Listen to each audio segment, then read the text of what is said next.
You left me no choice, Min-jae. What is betrayal? It's the truth. I'm leaving. I already have. The most dangerous thing Kang Min-jae ever did wasn't ordering a rival's disappearance, dismantling a syndicate from the inside, or building a criminal empire so clean it once received a government commendation. It was signing a marriage certificate next to a woman who had already, quietly, begun to dismantle him. The morning Min-jae decided to get married, he was eating breakfast. Not a romantic breakfast. Not the kind that arrives with flowers and soft light and the distant sound of someone playing piano.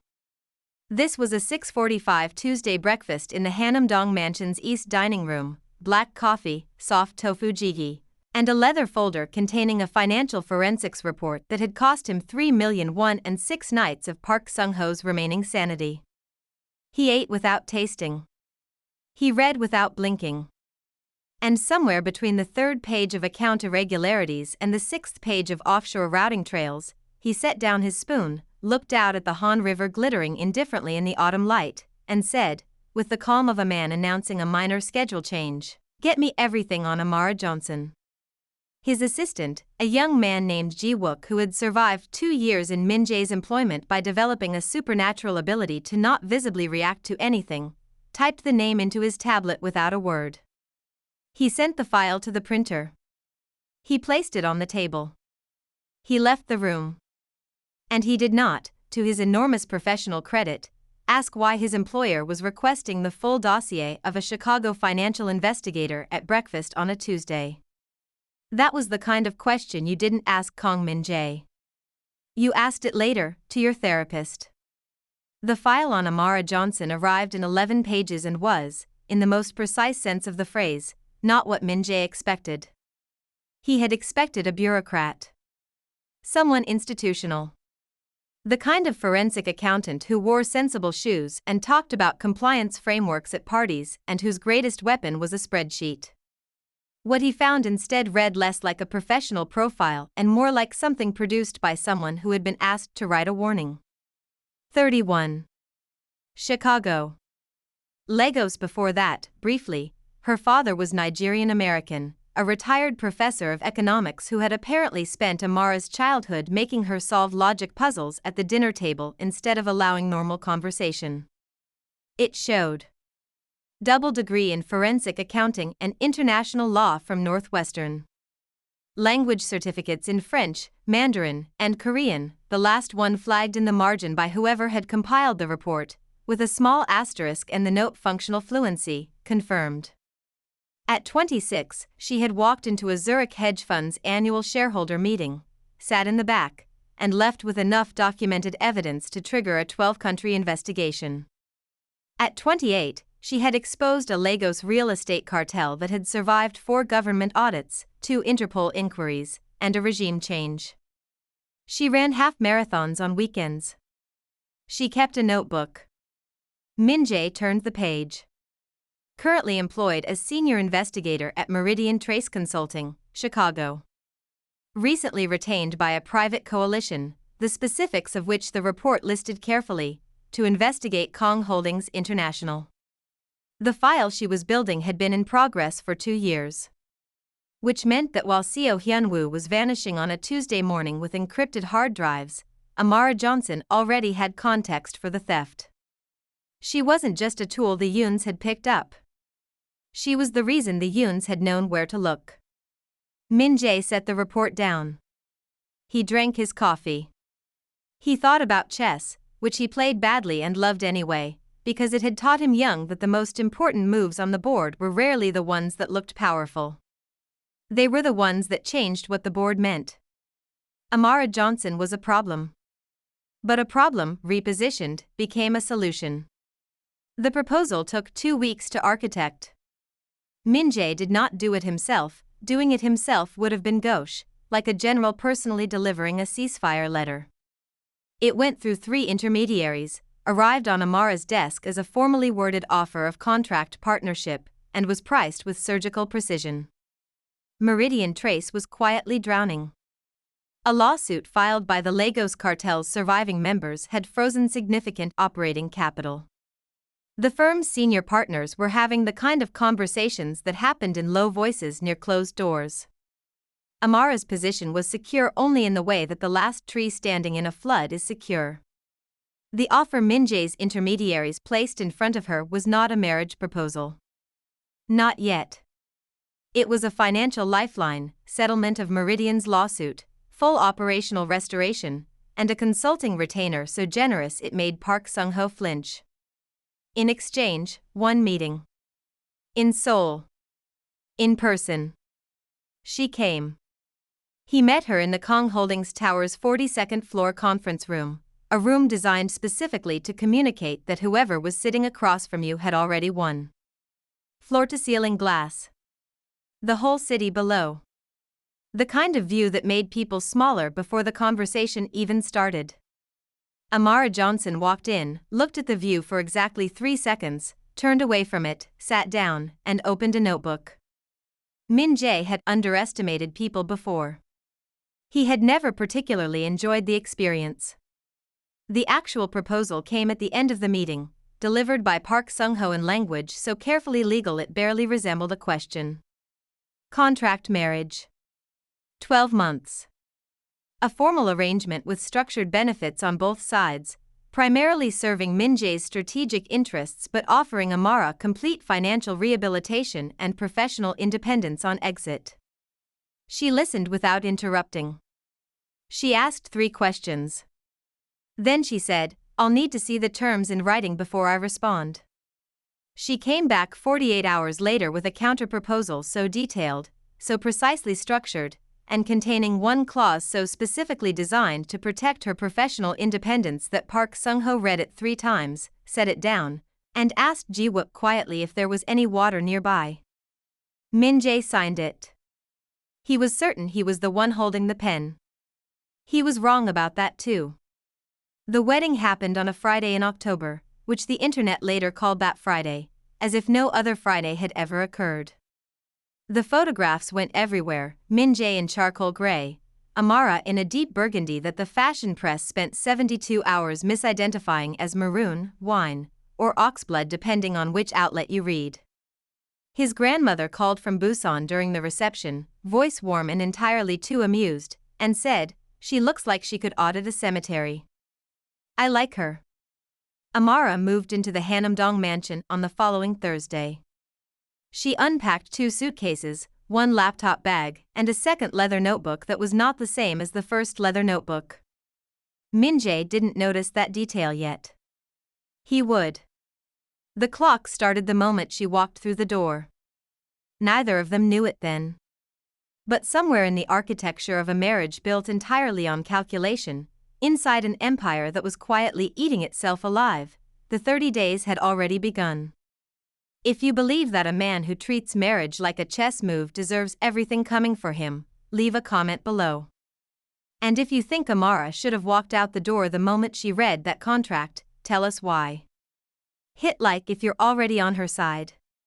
Subscribe only if you believe that the truth always finds a way out, because the people who don't believe that, they're exactly who Tae-jin was counting on. The first rule of living inside an enemy's house was one Amara had learned not from a textbook, not from a supervisor, and certainly not from Northwestern's forensic accounting program, which had prepared her beautifully for courtrooms and catastrophically for everything else. She had learned it from her father, over a dinner table in Chicago when she was 14, during one of his logic puzzle evenings that the rest of the family had long accepted as unavoidable. When someone shows you the front door, he had said, sliding a puzzle across the table, always find the back window first. Amara had found the back window of the Hanam-dong mansion by Saturday morning. Not literally. The mansion's actual back windows were floor-to-ceiling glass overlooking a landscaped garden that probably had its own publicist. What she found was something more useful, a pattern inside the household's administrative filing system that the staff accessed through a shared server she had, entirely within the terms of her contract, requested credentials for on her first evening. The clause Park Sung-ho had gone pale reading gave her full household administrative access for independent review. It had been written that way deliberately. He had assumed it was about staff conduct. It was not about staff conduct. She found the first anomaly in a catering invoice. The invoice was from a company called Songdo Premium Catering Services, billing for a private dinner event held 8 weeks earlier. The food cost was reasonable. The staffing line was reasonable. The equipment rental line was reasonable. The routing number on the payment confirmation, however, appeared twice, once on the original invoice date and again 11 days later, processing to an account registered to a restaurant supply company called Hongang Provisions Ltd. Amara looked up Hongang Provisions Ltd. Hongang Provisions Limited had no restaurant. It had no kitchen. It had, as far as she could determine, no physical address that corresponded to an actual building. It had a registration number, a bank account, and a very tidy annual revenue figure that bore no relationship to any service she could identify. She wrote it in her notebook. Not the notebook she carried visibly, the one Min-jae had already catalogued and dismissed in that particular way powerful men dismissed things they didn't understand, which was to say, by deciding it was something smaller than it was. She wrote it in the second notebook. The one she kept inside the lining of her laptop bag, which was where it would stay until she needed it to end someone. She had a system. The system was working. By the end of the first week, the system had produced 6 anomalies. By the end of the second week, 14. They lived in different corners of the administrative infrastructure, catering, logistics, maintenance contracts, a curious line item in the security payroll that paid a full salary to someone whose name appeared on no staff roster. Each one individually was explainable. Each one individually was the kind of thing a competent accountant might flag and a distracted executive might wave away.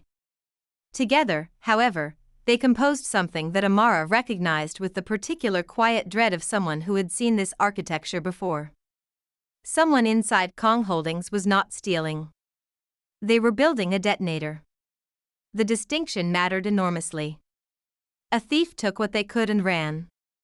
What she was looking at was patient and structural, capital being redirected in amounts small enough to avoid triggering internal alerts, flowing into a network of dormant entities that were being slowly, carefully loaded. Like a pipe being filled with pressure. Someone was preparing not to take money out of the empire. They were preparing to use the empire's own money against it, at a moment of their choosing, in a way that would make the resulting explosion look like Min-jae's fault entirely. She thought about telling him. She dismissed the thought. Not because she was cruel, and not because she had forgotten that she was technically his wife, which remained the strangest sentence in her interior monologue every time it surfaced. She dismissed it because Min-jae was not yet someone she could trust with a partial answer, and partial answers in situations like this one were more dangerous than silence. She needed the full picture first. She needed the source. What she hadn't fully calculated was that while she was watching the empire was watching her. Min-jae had not survived 43 shell companies and 17 subsidiaries and one very destabilized Park Sung-ho by being unobservant. He had simply been observing the wrong things. He had been watching for the moves he expected, a woman cataloging vulnerabilities, feeding intelligence sideways to the Yuns, undermining his position from within the household. He had security feeds. He had a rotating schedule of staff who reported to Ji-wook, who reported to him. He had, in short, an entire architecture of surveillance designed to catch the threat he had already decided she was. What he had not designed his surveillance to catch was a woman sitting at a desk at 11:30 at night doing math. He walked past the study on his way back from a phone call that had gone long and unpleasant and found the light still on. He stopped. Through the partially open door he could see Amara at the reading desk, second laptop open beside the household server terminal, a printed spreadsheet in her left hand and a red pen in her right, making annotations with the focused efficiency of someone performing surgery. She hadn't heard him. The notebook was open beside the laptop. She was cross-referencing. He stood in the hallway for 12 seconds. This was, by any measure, 12 seconds longer than Kang Min-jae had ever stood still watching anyone do paperwork. He went to bed. He lay in the dark for 40 minutes before he acknowledged, privately, in the language he reserved for truths he didn't want, that the woman in the study was not operating like someone feeding intelligence to his enemies. She was operating like someone who had found a problem that offended her personally and intended to resolve it on principle alone. That was, in Min-jae's experience, the most dangerous kind of person in any room. Because you couldn't buy them. You couldn't redirect them. And you absolutely, categorically could not predict what they were going to find next. There was a particular kind of silence in the Hanam-dong mansion that Amara had come to recognize as Min-jae thinking. It was different from his regular silence, which was architectural, built into the way he occupied rooms, the way he sat at the head of tables and said nothing while everyone else filled the space with words they would later wish they hadn't used. That silence was a tool. She had catalogued it in week 1 and filed it under weapons disguised as manners. She had grown up around men who used silence as a scalpel, and she was thoroughly unimpressed. But the thinking silence was different. It happened at breakfast, when he would set down his coffee and look at the river with an expression that wasn't cold so much as calculating, the specific face of someone running probability models in real time. It happened in the evenings when she passed the private study and the light was on but no sound came from inside. It happened, most recently, at the dinner table on day 16, when she made an offhand comment about the logistics subsidiary shipping routes and watched Min-jae go very still in a way that lasted just slightly too long to be casual. He was starting to understand that she knew something.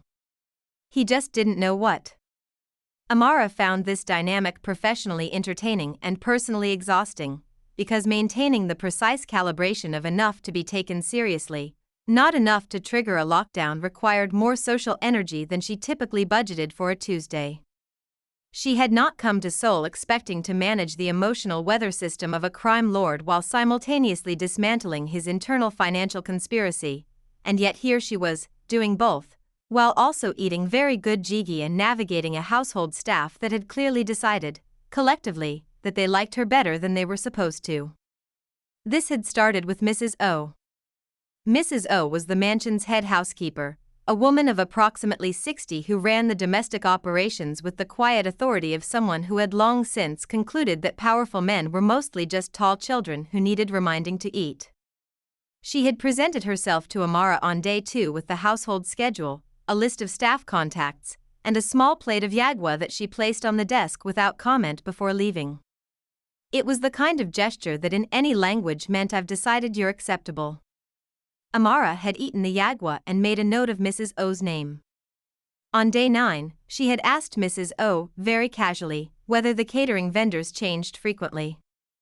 Mrs. O had looked at her for a moment with the expression of someone who had been waiting for exactly this question and said, in careful, clear Korean, because she had apparently also decided Amara's language skills were adequate for a real conversation, "The catering vendor changed 8 months ago." Mr. Kang did not make that decision himself. Amara had written that down too. The vendor change corresponded exactly with the first anomalous payment she had found. 8 months ago. Which meant whoever was running this had started the detonation sequence before Hyunwoo even disappeared. The hard drives Hyunwoo had taken were not the beginning of the attack. They were a distraction, something to point Min-jae's fury outward, toward Chicago, toward the Yuns, toward a forensic investigator in Illinois, while the real mechanism continued operating undisturbed inside the house. She was sitting with this realization on day 17 when Min-jae knocked on the study door. He never knocked. The knocking alone recalibrated her entirely. He came in carrying 2 cups of coffee, which was so far outside the established behavioral pattern that Amara genuinely checked the door behind him to confirm there was no one else in the hallway who this gesture might have been intended for. There was not. He placed 1 cup near her laptop, took the chair opposite the reading desk, again, unprecedented, and said nothing for a moment, looking at the spread of printed documents she hadn't had time to clear. She closed the notebook. Not the visible one. That one she left open on a page of restaurant reviews she had written in French to discourage casual reading. She closed the second one, which had been on the desk, and placed it under the laptop with a calm that cost her more than she let show. "You found something," he said. It was not a question. "I find things constantly," Amara said. "I'm a forensic accountant." That's essentially the entire job description. Something specific. He looked at her with the focus of a man who had conducted enough interrogations to know the difference between deflection and denial, and was noting, with visible interest, that she had deployed the former. "Something inside the company." "I'm not your employee, Min-jae." "No," he said. "You're my wife." He said the word with an inflection she couldn't immediately classify, not sarcastic, not warm, something precise and unresolved, like a note held slightly too long. "Which means if the company burns, you're standing in the same building." Amara picked up her coffee. It was exactly how she took it, no sugar, the barest pour of cream, and the fact that he knew that, had noticed that, dropped like a small stone into still water somewhere in her chest that she refused to acknowledge professionally. "I need 3 more days," she said. His eyes shifted. "For what?" "To be certain." She looked at him directly, because she had learned in week 1 that looking away from Min-jae read as weakness to him, and she was constitutionally opposed to performing weakness for anyone's comfort.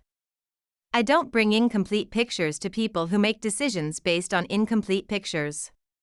You'd act too early. Whatever you'd do would miss the route and you'd be back here in 6 months with a worse version of the same problem." Silence. The thinking kind. 3 days, he said. 3 days. He stood, picked up his own coffee, and moved toward the door. He paused in the frame. She noticed he did this, the doorframe pause, the half exit that wasn't quite an exit, and said, without turning fully, "The first time someone built a case against me, they had 16 people working on it for 4 years." He glanced back briefly, something almost imperceptible moving across his expression. "You've been here 17 days. He left. Amara sat very still for a moment. Then she opened the second notebook. She had 2 more names to add to the list.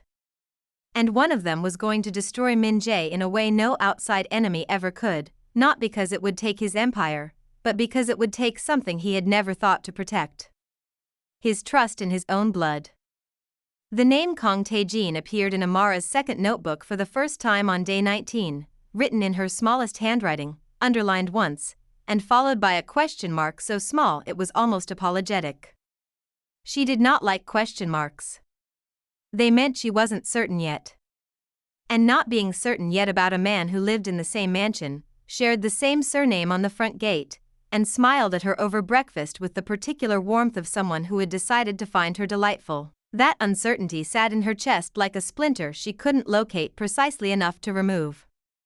Tae-jin had arrived on day 14 for what he described to the staff as a casual visit and what Min-jae received with the resigned tolerance of an older brother who had long since made peace with the fact that his younger sibling treated every space he entered as a room that had been waiting specifically for him. He was 34. He was charming in the way that certain buildings were beautiful, impressively, completely, and with absolutely nothing load-bearing behind the facade. He had laughed easily, complimented the mansion's new floral arrangements, asked Amara 3 questions about Chicago that demonstrated genuine curiosity, and then spent 40 minutes in Min-jae's private study with the door closed. Amara had noted the 40 minutes. She had also noted what happened afterward, the way Min-jae came to dinner quieter than usual, the way Tae-jin filled the silence with stories about a recent trip to Jeju that were funny and warm and entirely, she realized later, designed to fill space. A man who told stories to fill space was a man managing what happened in the silence. She had grown up with a professor father who had trained her to listen to the architecture of conversations, not just the content. The content of dinner had been pleasant. The architecture had been a controlled demolition.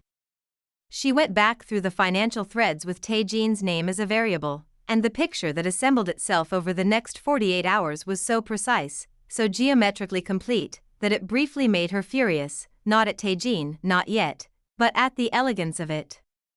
Because whoever had designed this had taste. They had understood not just how to hide money but how to hide intention. Every redirect, every dormant entity, every carefully misattributed vendor relationship had been structured to survive exactly the kind of investigation that Min-jae would instinctively commission, one that looked outward, toward the Yuns, toward Chicago, toward obvious enemies. The design assumed Min-jae's blind spots with intimate accuracy. You couldn't design around someone's blind spots that precisely without loving them first. She wrote Taejin's name again. This time without the question mark. On the morning of day 18 she called her father. This was not standard operating procedure. Amara did not generally call family members from inside active investigations, for reasons both professional and personal, the professional reason being information hygiene. The personal reason being that her father asked questions that made her examine things she preferred to examine later, alone, in private, when she had time to manage her own reactions properly. She called him anyway. He answered on the second ring, which meant he was in his study. She could hear the particular acoustic of the room, books absorbing sound, the radiator doing its seasonal best. "You found something that bothers you," he said, instead of hello. 22 years of logic puzzles. The man was constitutionally incapable of preamble. "I found the source," she said. "But..." She looked out the window at the garden, where the morning light was doing something unreasonably beautiful to the maple trees along the east wall. "It's his brother." Her father was quiet for a moment. Not the silence of someone without an answer. The silence of someone selecting the right one. "And the man himself?" he asked finally. "What does he not know yet?" "Everything," she said. "He's been looking in entirely the wrong direction for 3 weeks. The radiator. The books. And you're going to tell him." "That's generally what happens when you find the truth." "I'm not asking what you're going to do with the information, Amara." His voice was patient and precise, the exact voice he had used on the logic puzzles, the one that meant he was waiting for her to hear what she was actually saying. "I'm asking how you feel about telling him." She didn't answer immediately. Her father, to his enormous credit, waited. "It's going to break something in him," she said finally. "Regardless of how he presents afterward. Whatever he shows the room, it will break something." "Yes," her father said simply. "It will." He paused. "That doesn't change what's true." "I know. It also doesn't change the fact that you care whether it breaks him." He said it gently, the way he had always delivered the observations she wasn't ready for. "Which is new information, isn't it?" She ended the call with considerably more to think about than she'd had before it, which was entirely on brand for conversations with Dr. Kofi Johnson, and went to find Min-jae. She found him in the East Garden, which surprised her. She had catalogued him as an indoor person, a man of glass towers and controlled environments. He was standing near the maple trees in a dark coat, phone in his hand but not raised, looking at nothing in particular with the expression she now recognized as the thinking silence. She stood beside him. She didn't speak immediately. Neither did he. The garden held them both for a moment in a quiet that was different from all his other silences, not a weapon, not a performance, just two people standing in the same space on a cold morning with the same weight between them. "You found the whole picture," he said. "Yes." He turned to look at her then, and she saw something in his face she hadn't seen before. Not fear, Min-jae was not, she had concluded definitively, a man who experienced fear in any recognizable form. Something older than fear. Something that lived underneath it. "Tell me," he said. She did. She told him cleanly, the way she told every client, facts first, trail of evidence second, conclusion last. She watched him receive each piece with a stillness that was the most extraordinary act of self-control she had ever witnessed in another human being. When she said Taejin's name, something moved across his face for approximately 2 seconds and then was gone, sealed behind the expression of a man who had decided, in real time, that he was not going to let this be visible. But she had seen it. The garden was quiet. Somewhere beyond the wall, Seoul continued being Seoul, indifferent, enormous, relentless. 11 days, Amara said quietly. That's what's left before the trigger sequence completes and the warrants file. 11 days to dismantle something that took 18 months to build. She paused. I need access to the full financial infrastructure. Everything. Not the curated version your team prepared for the internal audit. Everything. Min-jae looked at the maple trees for a long moment. Then he said the thing she had not expected him to say, from the man she had not expected to say it. What do you need from me? Not I'll handle it. Not my people will. Not the reflexive seizure of control that every powerful man she had ever worked with defaulted to when the ground shifted. What do you need from me? Amara looked at him for a moment longer than was strictly professional. Everything, she said. And 12 uninterrupted hours. He nodded once. You'll have both. The war room was Min-jae's private study, reorganized. Amara had done it herself on the morning of day 19, arriving at 6:15 before the household staff began their rounds, moving the decorative objects off the long conference table with the brisk efficiency of someone who had decided that aesthetics were a tomorrow problem. Ji-wook had appeared in the doorway at 6:40, taken one look at the transformed room, and retreated without a word to presumably inform Min-jae that his wife had annexed his study and was building something on the conference table that looked like a criminal case file crossed with an architectural blueprint. This was accurate. By 7:30 the table held 4 laptops, 2 external hard drives containing the full Kang Holdings financial infrastructure that Min-jae had delivered without comment the previous evening, a color-coded timeline running the length of the table's left side, and Amara's second notebook open for the first time in a space that wasn't her private desk. She had crossed some invisible threshold the previous morning in the garden.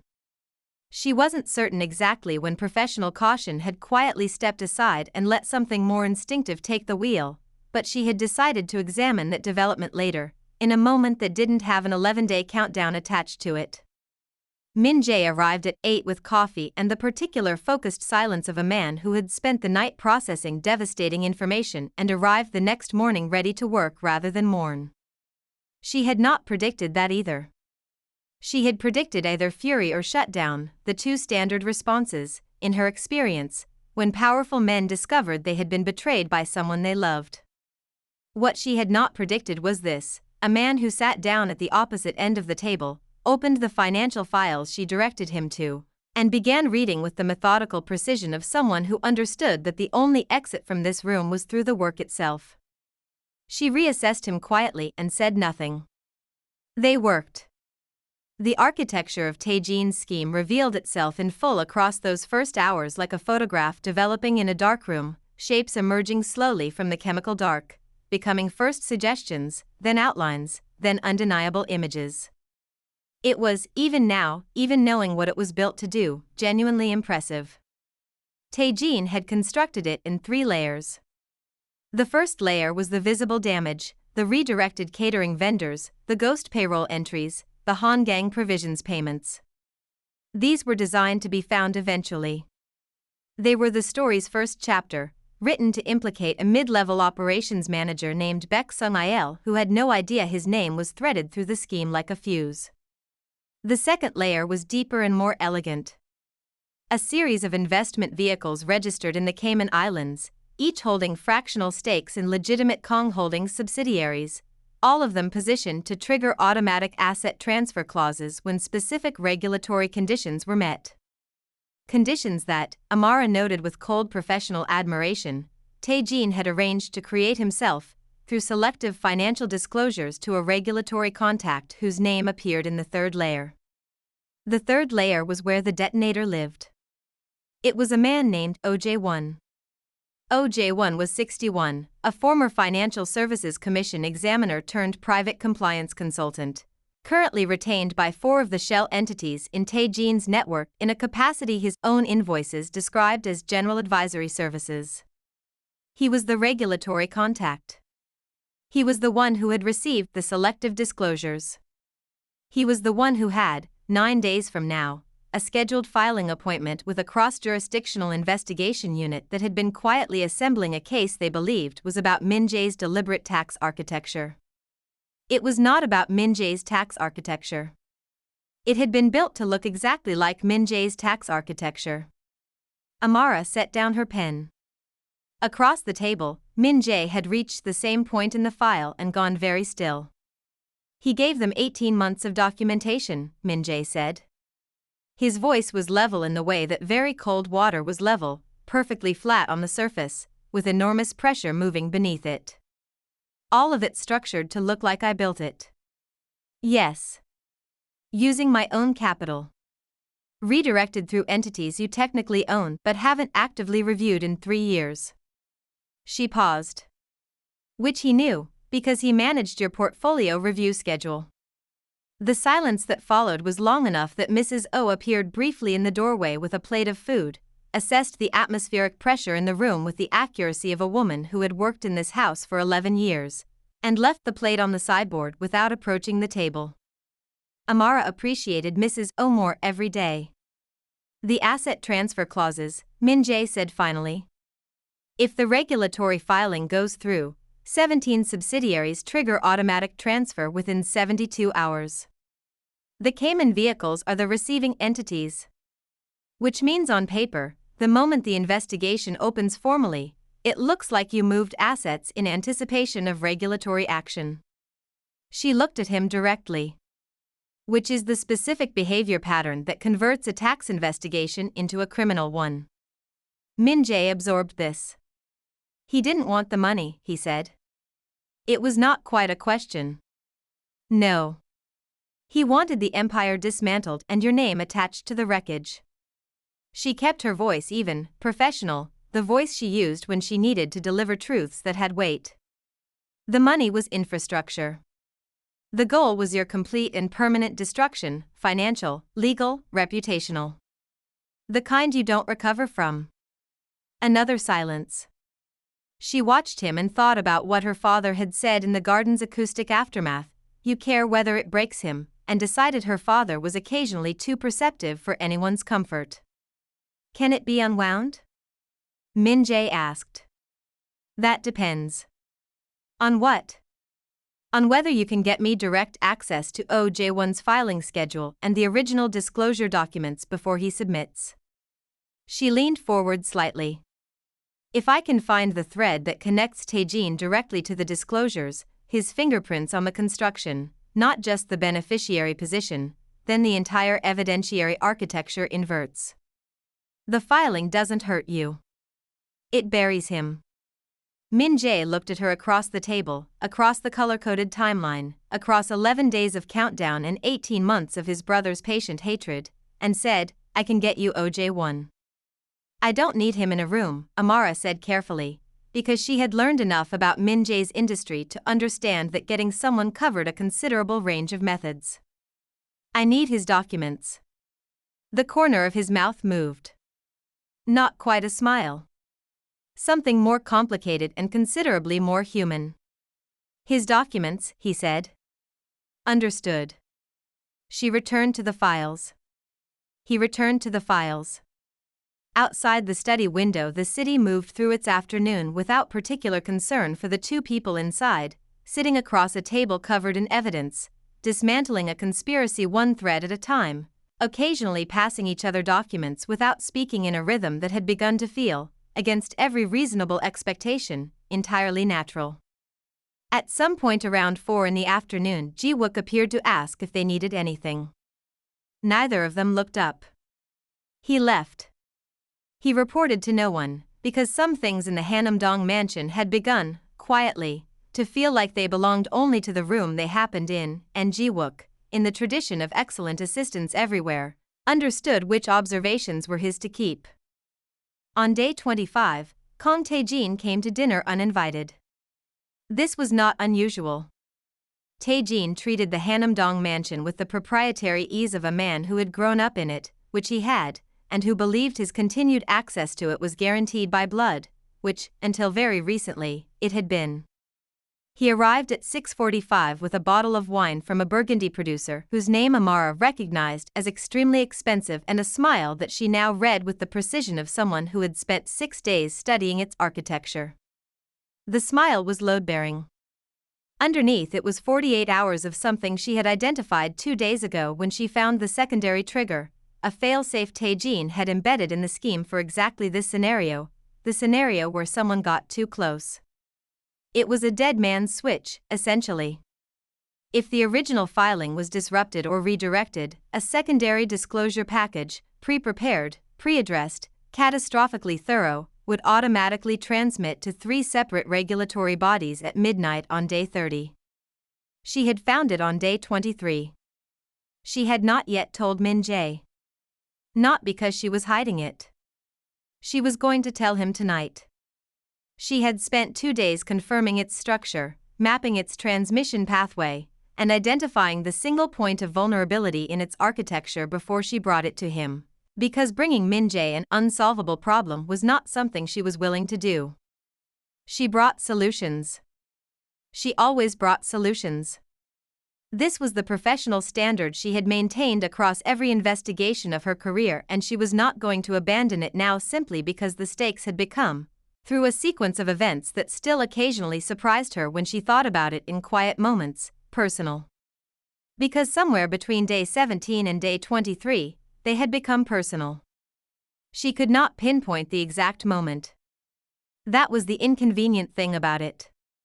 It hadn't been a single moment, not the garden conversation, not the coffee at the correct temperature, not the way he had said "what do you need from me" with a complete absence of the performance of control she had expected. It had been accumulative. It had been the 6 days in the war room where they worked in a silence that communicated more than most people's full conversations. It had been the evening he had looked at a particular document for too long and she had reached across the table and said that "one is not your fault," and he had looked at her with an expression so unguarded she had almost looked away from it. She had not looked away. She was beginning to understand that looking away from Kang Min-jae was something she had stopped being able to do, and that this was either the most professionally compromising thing that had ever happened to her or the most honest, and she had not yet fully decided which.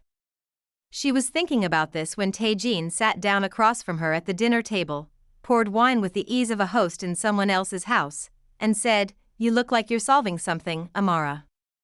"I'm usually solving something," she said pleasantly. A family trait, apparently.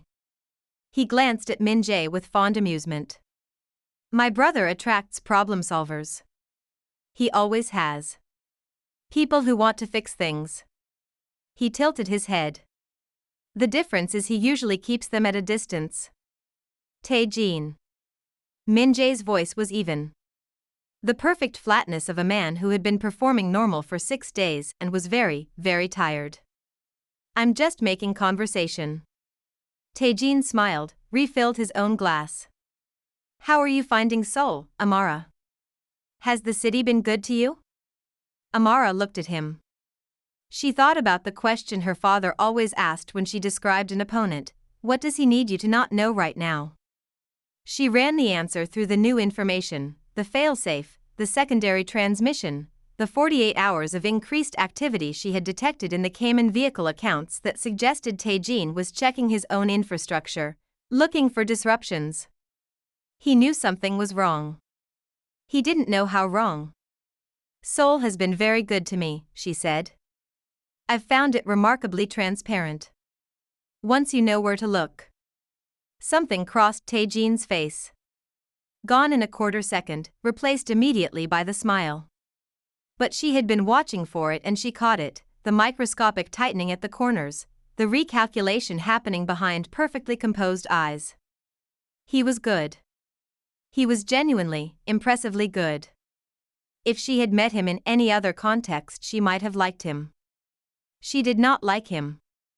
After dinner, after Tae-jin left with his expensive wine and his careful smile and the controlled urgency of a man who needed to check on something privately, Amara went to the study, set the second notebook on the table between herself and Min-jae, and opened it to the page she had been carrying for 2 days. "There's a failsafe," she said. Min-jae looked at the page. He read it once. He read it again. Then he looked up at her with the expression she had come to recognize as his version of being shaken, which was to say, completely still, with something moving very fast behind his eyes. A secondary package, he said. Pre-prepared. Automatic transmission at midnight, day 30, if the primary filing is disrupted. She kept her voice steady. It goes to 3 bodies simultaneously. The content is more specific than the first filing. More personal. She paused. He built it as insurance. In case someone found the first mechanism. In case someone like you found it. In case anyone found it. I don't think he anticipated me specifically. She considered. Though I'd like to think he'd have been appropriately worried. Min-jae almost smiled. Almost. Can it be stopped? Yes. But not the way you'd stop the first one. She turned to the next page of the notebook. The transmission pathway runs through a server registered to one of the Cayman vehicles. If that vehicle's registration is invalidated before midnight on day 30, the transmission has no authorized sender identity. It goes nowhere. She looked at him. I need a specific legal filing made in the Cayman Islands by a specific time on day 29. A registration challenge with supporting documentation. Park Sung-ho needs to not know the full reason for the filing, she said carefully. Because the supporting documentation I'm going to give him is going to raise questions, and if he asks those questions before the filing is complete, we lose the window. She held his gaze. I need you to ask him to do it without explaining why. And I need you to trust that I'm giving you the right documentation.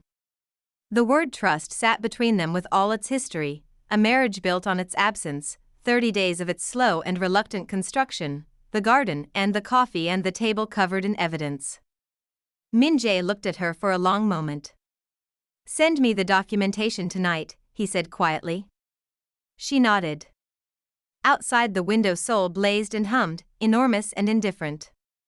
Inside the study, something that had been building for 25 days settled into place between them like the final piece of a structure finding its load-bearing wall, not loudly, not dramatically, just with the quiet, irreversible solidity of something that had finally decided to be real. 4 days left. One empire. One brother who had mistaken patience for love and called it strategy. And 2 people who had entered a room as instruments of each other's destruction and arrived, somewhere in the space between the math and the maple trees, at something neither of them had a professional category for. Day 29 arrived the way final days always did, without fanfare, without the dramatic atmospheric shift that stories promised, just a Tuesday morning that looked almost identical to every other Tuesday morning except for the particular quality of the silence at breakfast, which was the kind that precedes either a verdict or a weather event. Amara was already at the table when Min-jae came down. She had been awake since 4. Not from anxiety, or not entirely from anxiety, but because somewhere around 3:45 she had found the last piece, the one she had been looking for since day 23, the piece that completed the evidentiary picture so thoroughly that Taejin's entire architecture didn't just collapse under it. It inverted. Every document he had constructed to point at Min-jae became, with this final thread attached, a document that pointed directly and irrefutably back at its builder. It was a transfer authorization.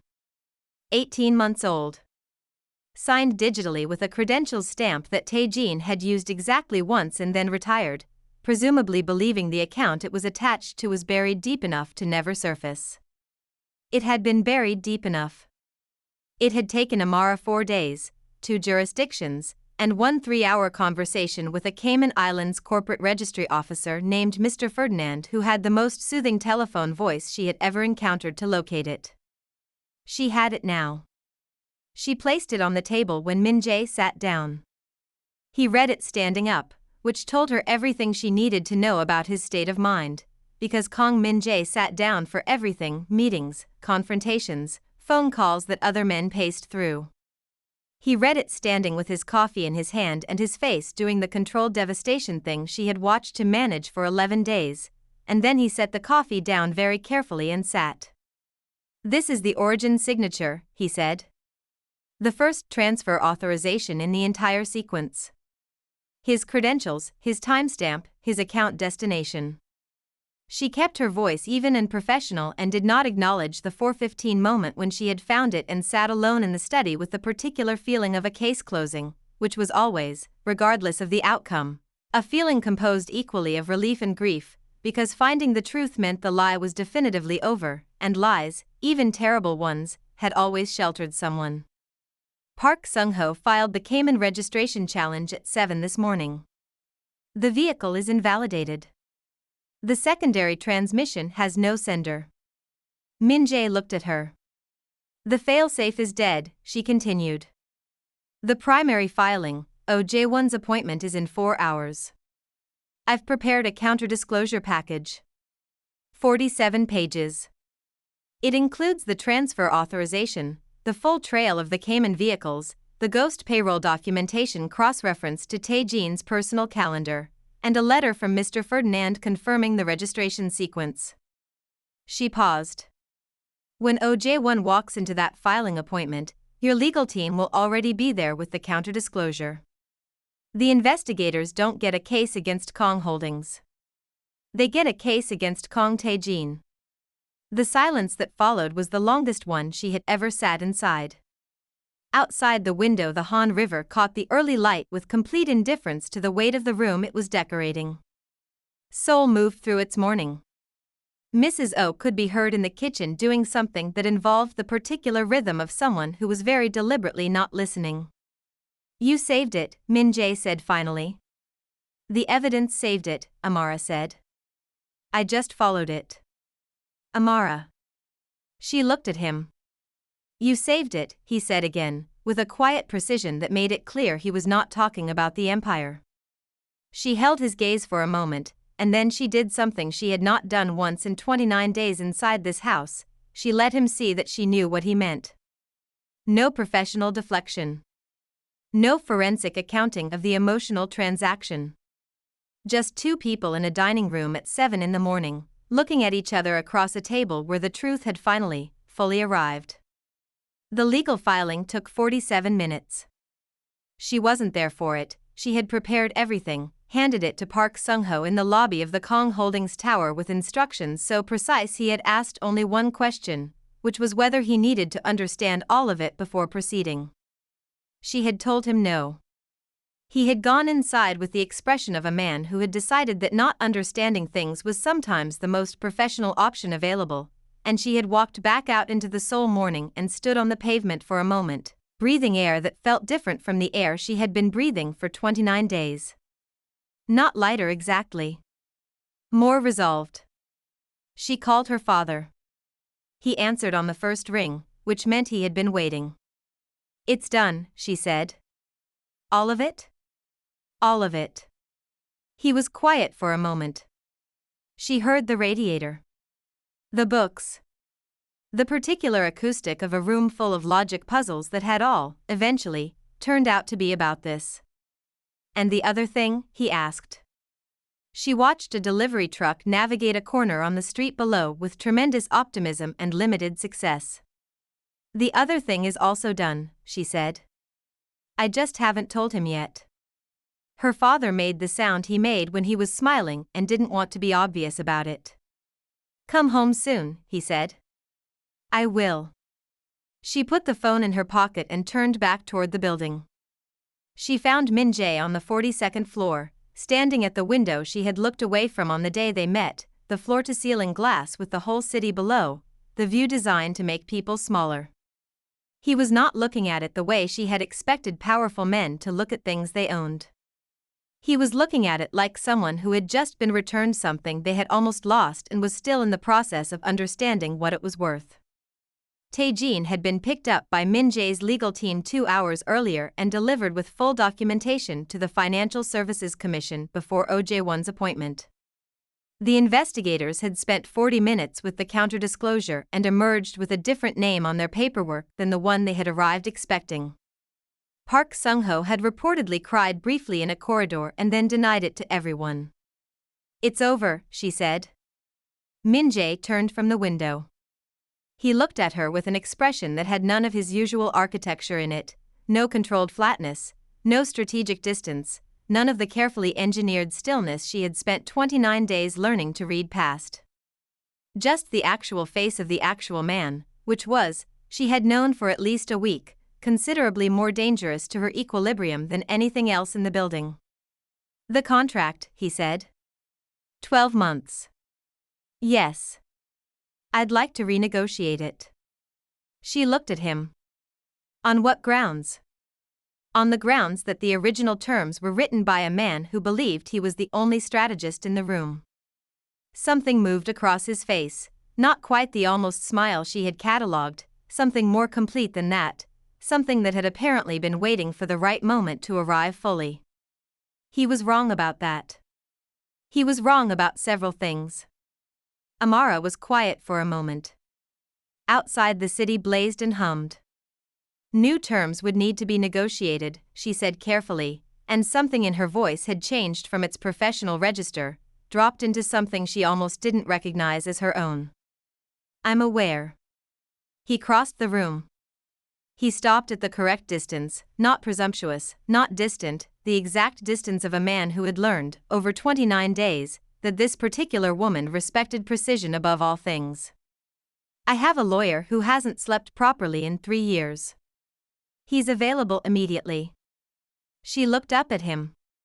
"The original contract had a clause," she said, "about my professional independence. It stays. And my notebook. Both of them."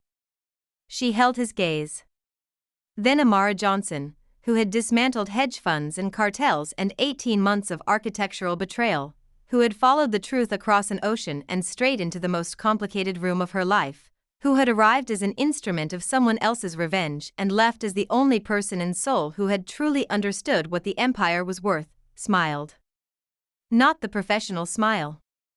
Not the one she used in conference rooms and filing appointments and conversations with regulatory officers named Mr. Ferdinand. The real one. The one her father saw. The one that meant she had found the answer to the puzzle and it was better than she had expected. "Have Park Sung-ho send the terms," she said. "I'll review them tonight." Min-jae looked at her for a moment with something that was not quite relief and not quite joy but occupied the precise territory between them where the most honest things lived. "Tonight," he agreed. Outside, Seoul continued being Seoul. Enormous. Relentless. Entirely unbothered by the fact that somewhere on its 42nd floor, a feared Korean mafia boss and the most dangerous forensic